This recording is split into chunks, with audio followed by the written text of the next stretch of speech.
Hey guys, welcome back to the Kampai Sugai podcast. It's been a while, guys. You know, I just came back from Vegas. Very fun time. I have some interesting stories, which I'll tell on another podcast. But I want to hear those. Yeah, those were interesting times there. A lot of firsts actually, but yeah, you know, I just came back from Vegas. I actually just got over a cold. Luckily, no COVID. It was just I had a stomach flu in Vegas, but I still stomached through and ate all the food that was there. As you should. You know, Gotta you're on experience vacation. it. Yeah. You gotta just go and stomach through and just, you know, even if you're sick, you gotta push through it. And then when you come back, then you can feel all the pain that you endured. But enough about Vegas. That's for another time. We're here today because we have a really special guest, someone who's a writer, a producer, a director, someone who actually is a photographer and has some of her photographs in Forbes magazine, which is pretty cool. A player for the Philippines women's national soccer team. Wide range of stuff, I gotta admit. I mean, so many things. So many things. So many hats. Yeah. You also intern at HBO, and you also were a B camera operator for a documentary in Kenya about endangered black rhinos, that's pretty cool. I think that's pretty amazing. And archival producer for an upcoming Imagine Pictures documentary. And you also have a bachelor's degree in film and media studies at Yale University, which is awesome. Guys, please give a round of applause for Reina Bonta. Oh, thank you. No. Thank you so much. That's so sweet. Of course. Yeah. Did I say that right? Bonta? Is it? Yeah, Bonta. Bonta. Yeah. Okay, Reina Bonta. That's Yeah. awesome. Yeah. So we're here today because, you've traveled here to showcase your film, Yes. Lahi. Yes. Pretty intimidating because you sent it to a lot of film festivals, and then now it's going to be featured in HIF. So talk to us about Lahi, what it's about, and your inspiration behind it. Yeah. Oh my gosh. What a big question. And thank you as well for the introduction. I'm so excited and happy to be here. Oh, of course. It's so fun. Lahi is about essentially a third generation Filipino American girl's journey towards reconnecting with her culture. And it kind of begins with this girl named Mimi returning to Oahu for the first time in a while. She was born here but moved to the mainland at a young age and grew up in a really white suburban neighborhood and felt very culturally disconnected from her Filipina heritage and identity. And when she returns, it's because she is attending the memorial service of her Lola, her grandmother, and is cleaning out her house to be sold. And when she's cleaning out this house, she encounters this family heirloom, this box of ornate plates that are addressed to a family friend. And essentially before her return flight to California that evening, she has to go on this treasure hunt essentially across the island to find this person who the plates supposedly are being passed off to. And on that journey meets these incredible Filipina elders who are able to open her eyes to the power of her identity as a Filipino American woman. So that's kind of like the synopsis, like long story short, but it kind of came to be because I was in a place in college, this was also my senior thesis film, where I was really starting to grapple with and realize that my Lola, who has been someone who's lived in my home with me since I was very young. We grew up in a multi-generational home, like the most Filipino thing ever. Yeah. And she just has taught me so much about her experience living in the Philippines and the traditions that come along with being a Filipina American. And I just was at a point where I was just feeling really grateful for that growing up experience, and started to interview her and wanted to learn more about her life and her culture and history and our family history, and thought it would be the perfect opportunity to kind of build in our family story in a way to kind of create an archive of it, but also flex some imagination and creative muscles in creating a more narrative film. So the film itself is kind of a blend of something that's narrative and imagined and surreal even at times, but is really rooted in something that's real in our family story. That's awesome. Yeah. And so how was it having your Lola, who's also the Lola in the film as well? I know. How was it having her on set to be part of a story kind of surrounding her as a person? I mean, she took it as her just being like the celebrity of, she was the star of set every single day and like was being waited on by so many people, everyone asking her how she's doing, if she needs anything all the time. And a story that I'll never forget is when we were on our literally like most hectic day of shooting. We're shooting at 2 different locations, had like so many pages worth of material to get on camera. And we had a safety meeting in the morning where everyone kind of talks about what we're going throughout the day. Our assistant director kind of like outlines the procedure for what kind of page we all need to be on. And after that meeting kind of was wrapping up, she like raised her hand and was like, I have something to say. And we're like, yeah, like, what do you have to say? And she was like, kind of gave this speech, which was beautiful about her father being a director. He was a stage director for theater, and which I didn't even know, and how special she thought it was that her granddaughter was kind of taking up the mantle and making something creative as a director herself about our family history. And she was just like, it's just so crazy because it's full circle, and I feel so blessed and honored, and I totally echo those feelings. I think I feel so blessed and lucky that she was a part of the film, and like physically was in it as well, and I think it really made us grow way closer at the end of the day. I think we shared this really intimate experience and a bond for life that was already there, but we kind of just grew through the film. Yeah, it's like a special moment there, you know. Yeah. To really, it was super special. yeah. I had a similar thing where so my dad recently passed away. He actually passed away this week, but I'm sorry.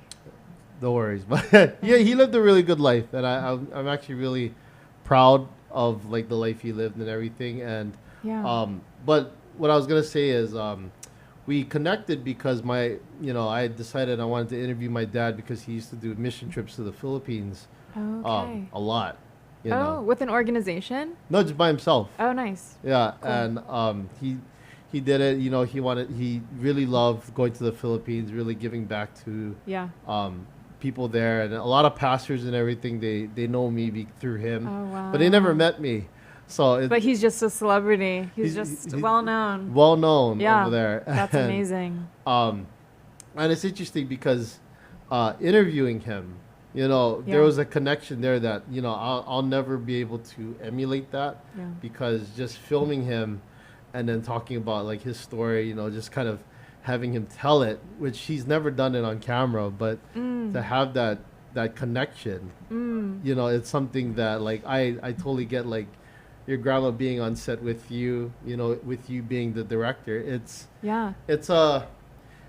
different because you're telling a story that it's really deeply rooted in history for them, but then they're kind of experiencing it in a different way. Yes, I agree. I'm so happy you said that, and I'm so glad that you had the chance to interview him at a point, because I think that's what any parent or grandparent wants, like for their children to like appreciate them and their contributions to the Filipino society and just role in creating you and helping you know about your own heritage as well.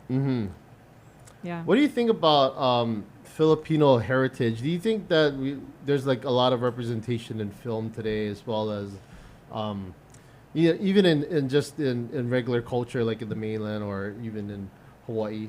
Yeah, I mean, there is kind of this growing, I think we're at a point where we're kind of like growing into our love of AAPI work in film specifically, and we're kind of at this like hotspot of it being increasingly popular.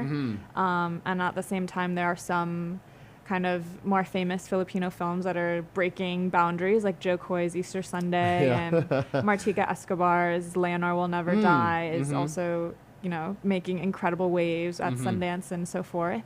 So it's so amazing to see, and like incredible for me as an emerging filmmaker, kind of taking my first step into this world to have role models like those folks to look up to. And at the same time, I think there can always be more representation. I don't think there's enough for sure. I think we're kind of just beginning in that regard, but I think it seems like it's coming. Yeah, the gates are opening. Yeah. About time. Right? Yeah, about time. Exactly. Exactly. Because there's so many stories. I mean, even aside from like, you know, with Filipino, I think with Filipino culture, a lot of people they kind of related to like food. You know, of course, like pork adobo. Everybody knows pork adobo. I know, the most famous dish. But some people don't know how to cook it well. You know, Fair enough. because some people make the mistake, and I'll say it on camera, that they make the mistake about after they put the vinegar in, they start stirring it, which I think is a mistake. You need to let it sit. You gotta let it sit. Yeah. Okay, if you're cooking pork adobo, when you put the vinegar in, you don't No touch it. stirring. No stirring. allowed. You just let it go. That's it. But if you start stirring it, you're making a mistake right there. But see, but then you know people like relate to Filipino food that way, and then then they find out more about the culture. Earlier I was talking about Kali Escriva. That's something that I recently found within the past two years. So it's really interesting, kind of seeing representation, kind of being more widespread than just food. There's culture. There's you know there's more to it. So, Yeah, totally. Yeah, that's Yeah, amazing. you're so right. And you're sharing a story that's really deeply rooted for your family, but it also speaks to a lot of generations, you know, down the line for, you know, Filipino culture and heritage. So Yeah, totally. I think like part of the beauty of the film is that it's very personal. It's you know, about my family story, a lot of it, and my experience loosely as a Filipino American, third generation Filipino American. But at the same time, I think I was always really intentional about making the film universal and something that no matter what culture, you know, you're trying to reconnect with, if you are, that the film is something that can help kind of inspire that change for you. Right, definitely. Yeah. I know.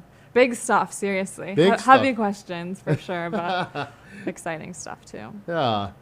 So how is it like working with an all Hawaii crew? Because you've worked with a lot of different crews like HBO, you've worked in Kenya, you know, I mean, a lot of different diversity with crews. So working with the all Hawaii crew, and then if you think about it, a lot of them, it's very diverse. It's very equal with, there's a lot of female presence there. There's also a lot of native Hawaiian presence there. So talk about that experience. I mean, what can I even start with? There was so much to say, and I owe everything to them. They were the reason that this film was able to be made in the way that I wanted it to, and I'm forever grateful. And a lot of that crew, you know, I had met when I was working as a production assistant on Magnum PI. Nice. And I just will always remember my last day on set. I was like, you know, for the previous 3 months was kind of doing the daily PA tasks, like getting lunch orders and getting folks coffee, and was so excited about every single task I had because I was like, I just get to interact and interface with like these incredible, kind, talented folks. And on my last day, they let me do the slate for one of the final scenes. Awesome. And gave me a lei and had this whole like essentially ceremony to say goodbye to me. And I just will always remember that being super formative to the journey of Lahi, because I was like, these people are so kind and talented and incredible, and I want to come back. I want to work with them again. I want to create something in my own voice with them as well. And so reached out to some folks, and our script at one point kind of like started spreading like wildfire among the Magnum PI set, and more people every day were wanting to be a part of the project. And I think also connected with the fact that it was about grandmothers and paying respect to your elders, and had kind of personal experiences in their own lives that led them to really vibe with the story. And so we kind of ended up with this incredible assemblage of professional folks on island, who are, yes, a lot Native Hawaiian, a lot were Filipino, and a lot were women, and are every single head of department, essentially, with a few exceptions, were actually women. So it was just so cool to have the content of the film be about, female empowerment and cultural identity be reflected in the actual crew that was making it. Yeah, and they're just so warm and genuine, and we had a lot of respected elders, kupuna, on set who were kind of also guiding young people that are stepping into new roles. So it was an amazing learning experience, a lot for young people, for me totally, as a first-time filmmaker, to kind of allow the elders kind of like allowed you to have this freedom, but also had this like guiding hand and were there to answer any questions at the same time. So I don't think I could have imagined a better crew. Yeah, it was so great, so much fun. Yeah, it's an amazing experience because then you get to see your vision come to life, but at the same time you get to hear different perspectives from people in the industry that have done it before, and they kind of see your vision and they're like, wow, we want to really fine tune that and really make something amazing. So yeah, exactly, you're so right. That must have been an incredible experience. It was just so blessed, honestly, so lucky. Like, I don't think I'll ever have an experience like that again. It was just so incredible. Yeah, and it's people that you will want to work with down the road as well, because they see your vision now and they're like, wow, okay, what's next? We want to be part of a newer project later on. So yeah, exactly. I know we're kind of at this point working on expanding Lahi into a feature film, actually. Oh, awesome. And so I think you're totally right. That would be an awesome opportunity to just get the gang back together and make something again. Yeah. So talk to us about the main character. Her name is Mimi, I think, in the story. Yeah. How did you meet your cast and get them all together? Yes. So Mimi is played by the most incredible actress named Tiki Willis. And I came across her because on Magnum PI I had been working closely with her mom, Dina. And I will always remember her mom at one point telling me that I really reminded her of her daughter. And that kind of like stuck with me because I always was kind of searching for an actress who wasn't me at all, but who kind of like reflected a lot of the same experiences that I did of kind of like growing up a little bit disconnected, and kind of having this moment where you're reckoning with your cultural identity and wanting to embrace it more. And Tiki had that experience. She left, she's Native Hawaiian, but she left Oahu, where she's grown up in Waikiki.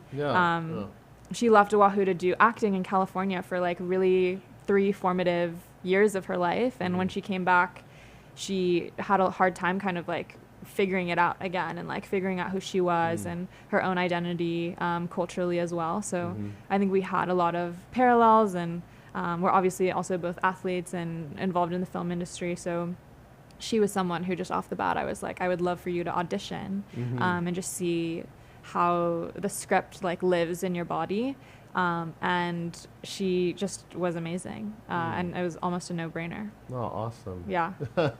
Yeah. And so for yourself, she went to California, right? You were saying you're actually originally from California. Yeah, from the Bay Area. Yeah, from the Bay Area, and then you moved to New York, right? I went to college in Connecticut. Yeah. Oh, okay. Yeah, okay. And now I'm living in New York. Oh, okay. Yeah. And then going to Hawaii, I mean, there's such a big cultural change because you're going from West Coast to the East Coast, and then Hawaii, which is completely different. What makes Hawaii so different, and the reason why you decided to film here specifically? I mean, there's such a vibrant Filipino community here. I think one of the most appealing parts about shooting here was shooting on Hawaii's Plantation Village, which was one of our key locations, because there's so much Filipino history and identity that lives at that location. And one of our actresses, who's actually a non-actor, which I kind of made sure was an intentional decision, because I think you get like a certain authenticity out of non-actors. True. And she was able to tell her real family story of her family immigrating to Hawaii from the Philippines and working on the plantation, and planning these kind of like activist rebellions against the treatment that was received there. And that was just so cool to me to kind of explore and go deeper into this like idea about someone being a character in a narrative film, but talking about their real story, kind of playing themselves in a way. And I don't think that would have really hit in the same way if we hadn't filmed it on location at Hawaii's Plantation Village. So that was kind of like one of the main appeals, was like just the vibrant Filipino community that exists on island, and the fact that we had an actor whose real story very much had a home in Hawaii. Oh, awesome. Yeah. As a filmmaker, since you're a first-time filmmaker, like you were saying, Yeah. what are maybe 3 things you learned from your experience that you hope to kind of take into your future films? Oh my gosh, just 3. I feel like I learned like a million things every day. I think one of the key things is to make sure that you shoot where you have a support system. For me, that was like a no-brainer because there were so many incredible filmmakers and crew members here. So it made sense, like logistically as well as narratively, to shoot where I had a support system. 2 is, I think, to really, I like living in this space, like I've kind of been mentioning, between fiction and documentary and like real and surreal. And I think it's really important when you're doing that to make sure you're filling in all of the gaps of the real story before you really try to paint the narrative part around it. Like the narrative is always going to be flexible.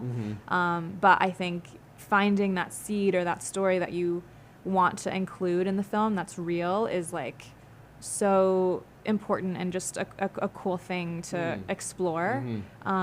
And we did that, and I really enjoyed that process of like working with the non-actors to interview them and figure out what parts of their story we wanted to be bringing in.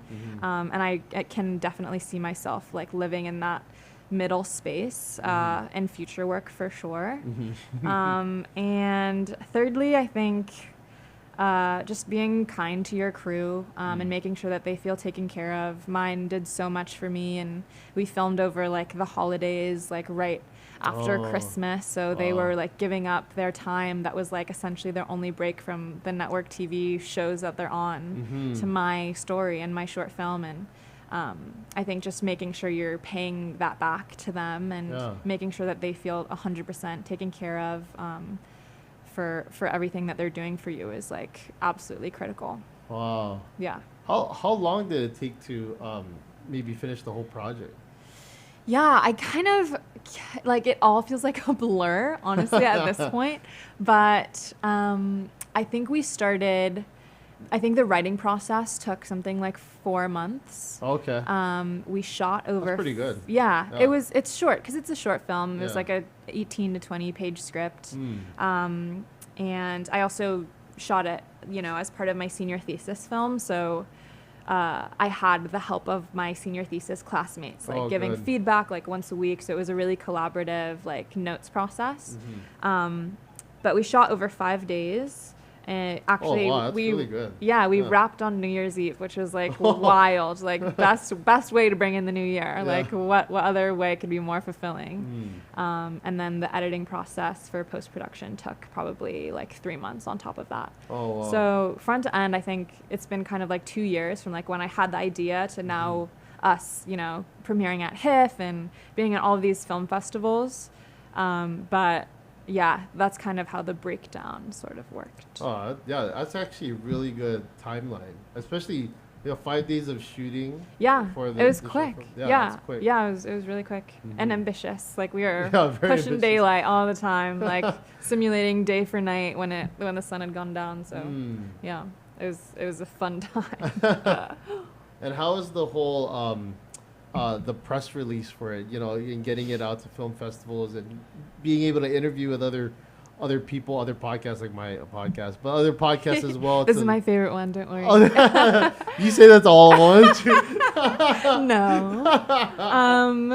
I mean, the press part has been going really well. It's like something super new to me. Like obviously this is my first film, so like figuring out kind of like what podcasts you want to be on. Like, I think cultural ones for me are like always going to feel awesome and like comfortable. So this one totally fits in that range. Say that to all of them. Again. But and we've been so lucky with our film festival acceptances, and maybe we're making our own luck to some degree, but we've got accepted into 8 so far, which I think is just super special. Thank you. That's yeah. awesome. It means so much, and I've been lucky enough to go to a few between camps for the Philippines national team. So at this point in my life, I'm just kind of like traveling all the time, whether it's for film festivals or for soccer, just everywhere in the world, just bit bopping around. Yeah. How do you balance that? Because that must be crazy too. You're scheduled to go and practice. You guys are preparing for the World Cup. You know what I mean, get this. So last camp we had was in Costa Rica, and I left from Costa Rica, went to San Diego for a film festival. Okay. Straight from San Diego to Portland for a film festival. Was in New York for like where I live for like 4 days after being away for like 3 weeks, and then I went to Minnesota from there, and now I'm here. And then after here, I'm going to Chile for another soccer camp. So it's just kind of like, I feel like I'm never home, but in a way I'm like, people are always like, are you tired? Like, how are you balancing that? Like, that must be quite hard. But I think everything I do just genuinely brings me so much like joy and enthusiasm that it's like hard to even complain. Like at any time, I'm like, why would I even say anything bad about this? I feel so lucky to even have this opportunity to travel for the things that I love to do. Yeah, it's a celebration too. I mean, going to the film festivals, I mean, it's a celebration of what you guys created too. Yeah, so it's the best part, honestly. I mean, there's so many amazing parts, but like this is like purely about celebrating what you've created, and also meeting new folks or people you want to do projects with in the future. So I'm loving every minute, just soaking it all in. Yeah. But then, of course, going to the camps for the soccer, it's strenuous work, but also it's kind of a celebration because now you're part of the national soccer team too. I mean, still. Yeah. That part is definitely, I need to like kind of shift my mentality a little bit because it's just a total other side of me that I need to like turn on for those moments and those camps. But those are, I would say, as fulfilling as all of this. It's just awesome to represent my home country, and I'll never forget the name that's like on the front of the jersey, and it's just cool to be like getting deeper into my Filipino identity in both aspects, because both are like between soccer and this film, being Filipino is so central to both of those endeavors. So I feel like I'm learning a lot this year for sure. So and speaking about like Filipino heritage for yourself, as a Filipina, when did you really discover your own heritage and your own identity with being Filipino growing up? Yeah, I mean, I had so many experiences when I was young of my Lola and my dad, like really wanting to make sure that part was not lost on me. And my Lola would like teach me the tinikling, and I like loved Bahay Kubo. That was like my favorite song. And she taught me how to count in Tagalog by like burying rubber bands in the sand and like had me pick them out with a stick. And every time I found one, I would like count a new number. And she's an incredible activist, and is someone who like was around during the iHotel protests, like front lines, building human chains, fighting for anti-martial law and like Filipino justice and equality her whole life. And she was also part of the KDP, like the Union of Democratic Filipinos. Okay. So I spent a lot of my like young years going to events with her for those things, and like being raised also by the folks in that community. Like while she was in meetings, like dictating the agenda, there was always some tita like watching over me. So I grew up like really entrenched in that part of myself in the Filipino community. But I think when I went to high school, I went to like a PWI, and Yale was also very similar to that, like just a lot of whiteness. And I think when I went, because I'm mixed, it like was really hard for me to feel 100% comfortable like just hanging out with the people who were like from the Philippines or like felt really strong about their Filipino identity. And same with the Puerto Rican side of me. I just didn't feel like 100% you know, like I wasn't on their level or something like that, and totally fueled by my own like I totally get that, self-conscious, you know, just like not feeling totally comfortable for my own reasons. But I think at the point I was like, this is my decision. Like, it's my decision how much I want to be connecting and learning about my cultural heritage, about being Filipino. And it's kind of up to me how I want to be putting in the work to make sure that that story and part of me isn't lost in future generations. And my Lola just turned 85, which is incredible. She's still like 100% like active and strong and like doing everything. But at the same time, I think it's a hard reality and like insane to even think about. But like, I think time is limited. And I just want to make sure that I'm doing everything I can while we're still able to share these experiences, to make sure that I'm kind of taking in everything I can to make sure that I can pass it down to future generations of mine. Yeah. You know, your grandma sounds like my grandma because I mean, my grandma, she just turned 94. Oh my gosh. Actually, in September. Congratulations. Yeah. I mean, and it's crazy because she can walk really well. She could conversate. She doesn't look like she's aged at all. She actually looks the same than when she was maybe in her 70s. Oh my like God. Early 70s. That is sweet. So it's something amazing. about those Filipino genes, I swear. I swear. But your grandma sounds like someone who's like a pillar in your family, and it's the same thing for my total grandma. matriarch. Yeah, I'm sure you can relate. Yeah. And it's someone that, you know, like everybody kind of looks to. So whenever we have like big events, like big family events, it's just Granny is there, so everybody is just surrounding and they want to talk story with Granny and everything. Yeah, so, totally. And I bet it's the same way with your grandma as well. So yeah, that's amazing. Yeah, it is. And I have 2 younger siblings as well. They're just a lot younger than me, and I think like aren't at a place in their lives. My brother is like 13 years old. Like they're not at a place, I think, in their lives where that's like something super important to them. Like they're worried about like not having acne and like making friends at school, and like that's super valid. Yeah. But I feel lucky that I'm kind of like older and like have the opportunity, especially with film, to like be exploring that part of our family. Yeah. And yeah, same thing for me. Like when I was younger, I didn't, you know, like that significance didn't hit me. Like for me, it was like I grew up like, okay, Japanese Filipino, right? But I kind of maybe identified myself more Japanese just because I looked Japanese. Yeah, that's an interesting side of it too. It's like your appearance. And but then later on, I think it was after high school. That's when I really kind of thought like, oh no, I'm like both of these things. I'm Japanese and Filipino. I mean, did you have like an experience that you felt like was like your critical moment, or did it kind of just like, how did that happen? For me, it was with cooking, actually. You know, because like I always cooked growing up, but the thing is, when I really got to like live on my own and then like actually cook for myself, then I really like, you know, cooking what my grandma used to make. She used to make a lot of butter mochi and everything, and then that was and that was just something that I was like, wow, okay, like the recipes that I learned from my mom and my grandma, I really took upon myself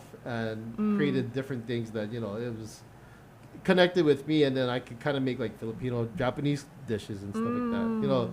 Yeah. And then from there, I really embraced what both sides of my family as well. So yeah, that was for me, that was the kind of like the epiphany, like, oh, you know what, I am Japanese Filipino. I'm proud of it. You know what I mean? It's not like I just look Japanese. It's more like, when people are like, oh, I thought you were just Japanese. It's like, no, I'm Filipino as well. Yeah, you know, I know. It's important to embrace, you know, all parts of you, for sure. And I think that's such a beautiful way to like be reconnecting is through food, because food is so huge to Filipino culture. Yeah. There's so much to explore there.